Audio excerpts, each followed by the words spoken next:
Nash recently said they may not get any more regular season games with the whole roster. Chris, which team is in dire need to get their stars back on the court?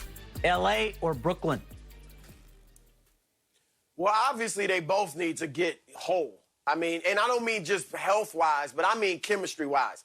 The Lakers have an adjustment, too. Obviously, LeBron and AD have played together, and they've played with most of their teammates, but they haven't played with Andre Drummond.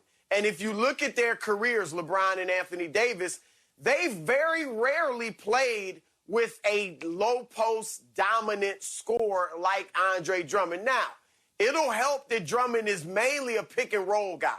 So he'll set that pick and roll to the basket. He's doing other things than just planting himself on the block. So I think they can adjust, and they will adjust, but it's an adjustment nonetheless. So they need to get together, too, and see what it looks like with if they can play two bigs, AD and Andre Drummond together with LeBron against some of these teams that go small in the league. So they need to adjust. But all that said, it's clearly Brooklyn.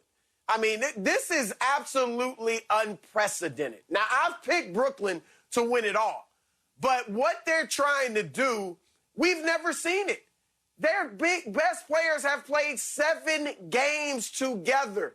That you guys know it takes a while for teams to come together. We saw the Big Three in Miami. They didn't do it their first year because the chemistry wasn't quite there. We saw last year, it wasn't a Big Three, but with Kawhi and Paul George with the Clippers, they didn't play enough together to have the chemistry they needed in the playoffs. So if Brooklyn pulls this off and wins it, we've never seen anything like it in the NBA. And when you watch them play now, like when KD's playing and there's no James Harden or Kyrie, KD's handling the ball a lot, being a playmaker. That's not going to be the case when James Harden is there. So that's one of the adjustments. I mean, KD can do it. He'll be off the ball. But little things like that, they are going to need to have some time to come together and understand. And it's not just the stars. Now it's the rotation. Okay, how much time is Blake Griffin at center? Is Nick Claxton? He's been playing well. We got to get him some minutes. But against big guys like Drummond, like Joel Embiid, we need DeAndre Jordan. And Bruce Brown's been playing so well, we need him in there somewhere for his energy. Joe Harris got to be on the floor for his shooting. So there, and then I didn't mention TLC and Landry Shamet. So they have so many questions with the Nets to figure out that they clearly are the team that needs to come together. And here's the last thing about this. LeBron has proven he can lead teams to championships through adversity. He did it last year in the bubble. He did it in Cleveland when they were down 3-1 to Golden State. As great as the players in Brooklyn are, none of them have yet proven they can lead a team to a championship. Harden obviously hasn't. Kyrie hit the huge shot in Cleveland, but it wasn't his team. It was LeBron's team. KD was the best player in Golden State, but it was Steph's team. He was the engine that made it go. So LeBron's got some experience on his side that the guys in Brooklyn don't have, but Brooklyn's got more talent, and I'm going with them. Yeah, Brooklyn definitely has more talent, and they have less time together. Obviously, you mentioned Andre Drummond being added to the Lakers, and obviously Anthony Davis hasn't played with them. LeBron hasn't played with them, and that's important. But I think because of the way LeBron plays, he's such a facilitator. He's so inclusive. The way he plays, that will mesh a lot quicker. My concern, and I get all the talent with Brooklyn, but there's a sense of pride that these guys have to have, and then there's a sense of pride that you have to remove. And when you listen to them talk, they just have this automatic expectation of, we'll get it done, we'll figure it out.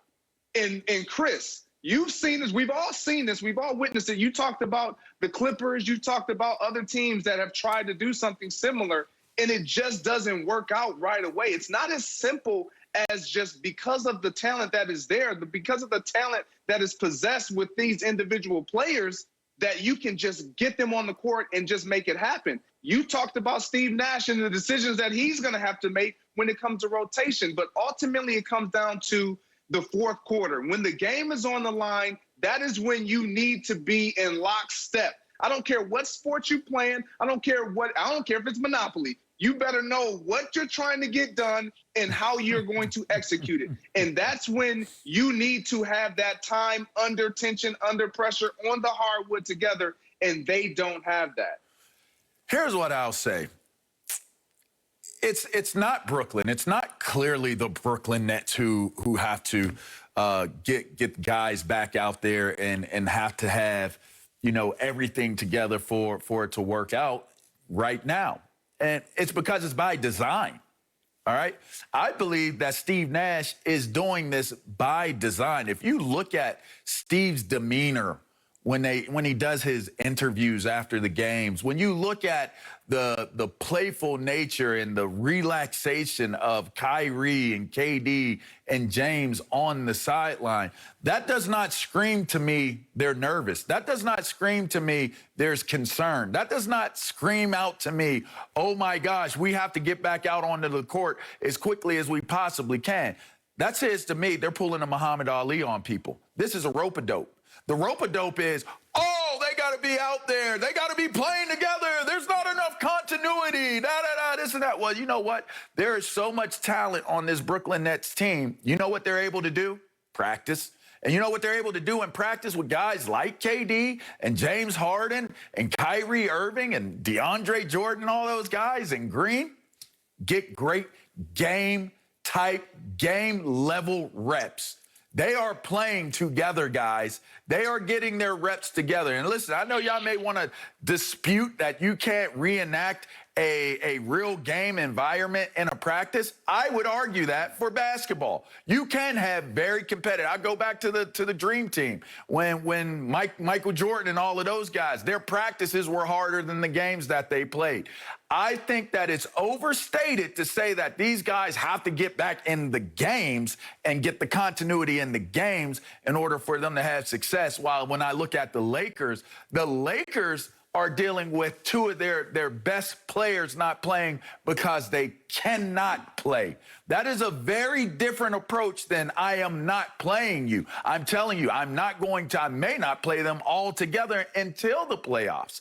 But in LA, that's a very different story. And again, the last time we were on this show, we were talking about AD and his injury. And last I told y'all, the way he grabbed that leg, and think about how long ago that was, that we was all together on Undisputed, and he was grabbing his leg, and I'm sitting there and I'm telling y'all, that type of injury, do not expect to see Anthony Davis. I don't expect to see him back. And if he does come back, it's going to be in a limited role, and I don't believe that he'll be in the condition to be able to have the impact that is necessary and needed to be what he needs to be as Anthony Davis. I don't think that it is Brooklyn that has the most pressure on them to play him. It's definitely the Lakers, J-Mac. It's cute how LeVar's concerned for Anthony Davis and LeBron James. You know, the guys who just steamrolled the bubble to a title. I need to address something Greg said, you know? And also, LeVar, you said by design. The Nets are doing this by design. Yeah. Really? By design. Steve Nash just loves the idea of Kyrie Irving going AWOL. I'm out. I need some personal days. I'm out. I'll be back. But I need to really focus on something Greg Jennings said. I wrote this down because it was so good, Greg. You mentioned pride. The Nets have a lot of pride. I don't know if you're confusing pride with ego. And I cannot wait. The NBA playoffs are going to be great. The regular season, the injuries, you know, it's tough. I can't wait to watch this Nets team and the pride/ego situation. If they happen to go down 2-1 to the Sixers, or the Bucks, or maybe even the Celtics. And let's see what kind of pride egos in that locker room. Who stands up and is the alpha and says, listen, hey, we need to chill out and not get rattled. Is it going to be Kyrie, the guy who abandoned the team several times this year? Is it going to be KD, whose injuries, you know, injury history coming off the Achilles? Is it going to be James Harden, who's never won a title and has a number of postseason meltdowns? I like this team a lot. Broussard, I respect the pick. I think the Nets, at the last time we did this show in February, I think the Nets were at that point the favorites. I just wonder, Greg, you keep saying pride. Is it going to be ego or is it going to be pride? Because they have a rookie coach. We know they don't play a lick of defense. And I just wonder who is that guy. We know it's LeBron with the Lakers. Everybody will listen to what LeBron says. Paper clips, they don't have